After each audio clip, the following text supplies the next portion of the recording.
un clin d'œil très symbolique. Ce mardi 28 juin, les députés de l'Assemblée nationale ont élu Yael Braun-Pivet au perchoir, mais une autre élue a également été remarquée pour cette journée spéciale.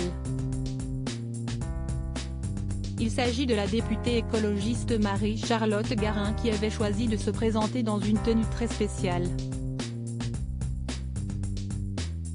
En effet, la jeune femme de 26 ans s'est affichée dans une robe blanche à fleurs bleues portée par Cécile Duflot en 2012, et qui lui avait valu de nombreux sifflets et remarques sexistes de la part des députés UMP de l'époque lors d'une séance de questions au gouvernement.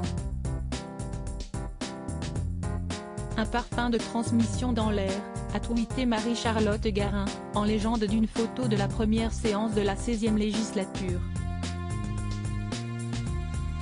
En tant que jeune élu écologiste, si est tout un symbole de s'inscrire dans cette transmission-là.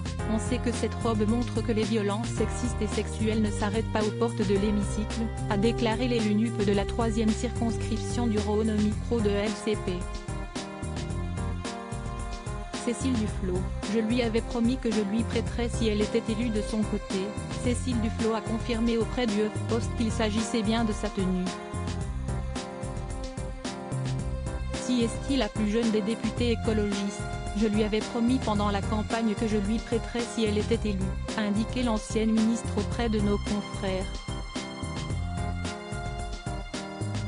Cette dernière a également salué sur Twitter le geste de la benjamine du groupe écologiste à l'Assemblée.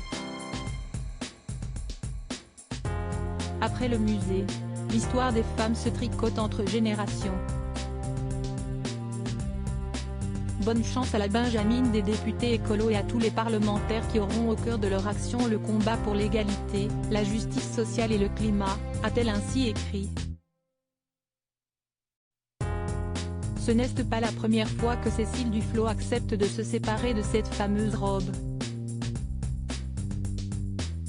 En 2016, elle l'avait déjà prêtée pour une exposition au musée des arts décoratifs consacrée aux vêtements qui ont fait scandale. Au-delà du symbole et de la valeur politique, Marie-Charlotte Garin a souhaité réaffirmer à cette occasion la responsabilité et le combat des élus féministes de défendre un hémicycle respectueux de tous et de défendre la lutte pour les droits des femmes.